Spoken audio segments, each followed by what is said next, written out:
अस्सलामुअलैकुम, good morning everyone. कैसे हो मेरे प्यारे बच्चों?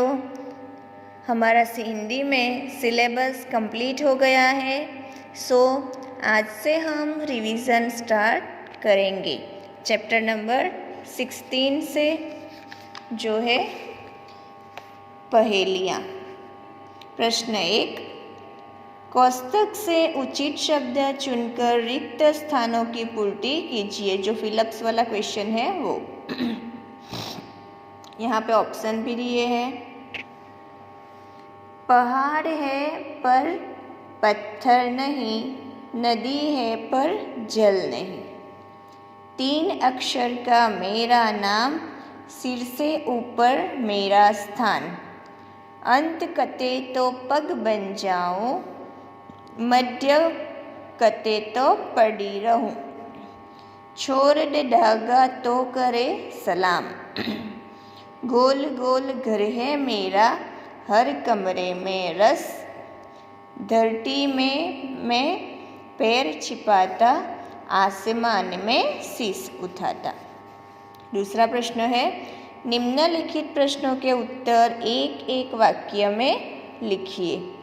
पेड़ अपने पैर कहाँ छिपाता है?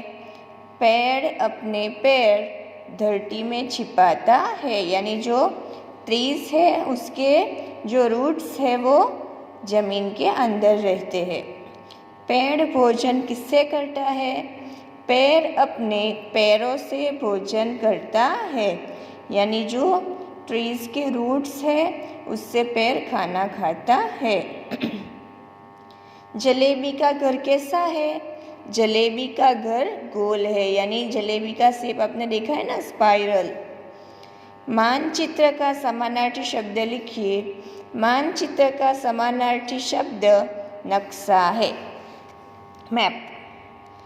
कागज का घोड़ा और धागे की लगाम किसके लिए कहा गया है? कागज का घोड़ा और धागे की लगाम पतंग के लिए कहा गया है। पेड़ क्यों चल नहीं पाता है?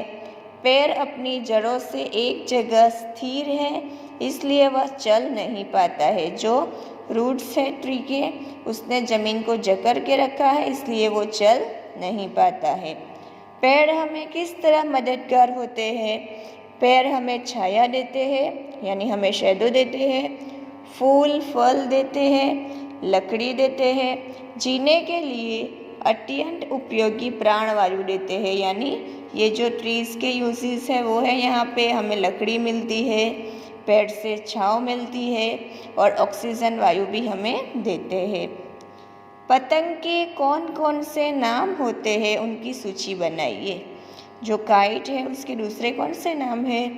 पतंग के अलग अलग नाम, ढाल, डुग्गा, चांदेदार, आंखेदार, चील, डूमदार, तुक्कल, नवरंग आदि है।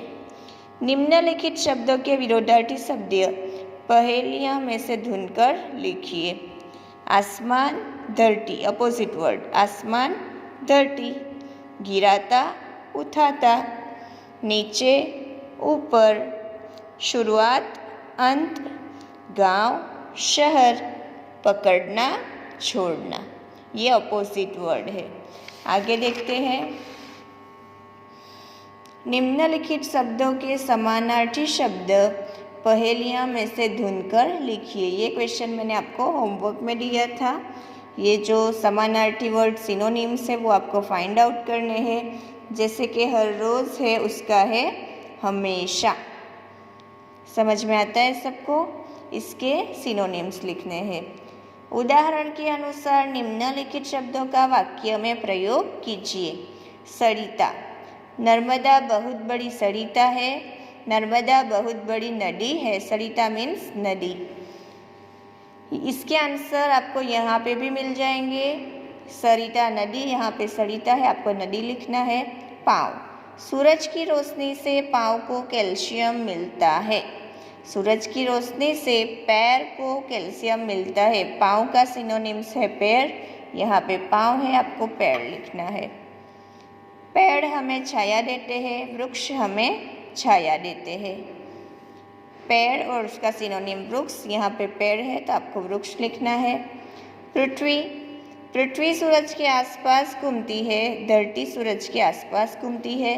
पृथ्वी का सिनोनिम्स है धरती, यहाँ पे पृथ्वी लिखा हुआ है, आपको धरती लिखना है। मस्तक, हमें बड़ों के आगे मस्तक झुकाना चाहिए, हमें बड़ों के आगे शीश झुकाना चाहिए, यानी मस्तक का सिनोनिम्स है शीश, यहाँ पे मस्तक है तो आपको शीश लिखना है। कक्ष, मेरे घर में 4 कक्ष है, मेरे घर में 4 कमरे हैं। कक्ष का क्या होगा? कमरा, यहाँ पे दिया गया है कक्ष तो आपको कमरा लिखना है। पर्वत, राहुल पर्वत पर चढ़ता है, राहुल पहाड़ पर चढ़ता है। पर्वत का सिनोनिम्स पहाड़, तो यहाँ पे पर्वत है तो आपको पहाड़ लिखना है। आकाश, आकाश बहुत बड़ा है, आसमान बहुत बड़ा है, यानी आकाश का सिनोनिम्स है आसमान, तो यहाँ पे आकाश दिया गया है तो आपको आसमान लिखना है। पढ़िए और अर्थ लिखिए। बीसों का सिर काट लिया, न मारा न खून किया। हम बीसों का सिर नियमित रूप से काटते रहते हैं, फिर भी न उनको मारते हैं न उनका खून करते हैं। समझ में आया बेटा? आपने वर्कबुक में लिखा हुआ ही है, इसलिए लिखने की कोई ज़रूरत नहीं है, सिर्फ समझने के लिए है। ओके, अल्लाह हाफिज़।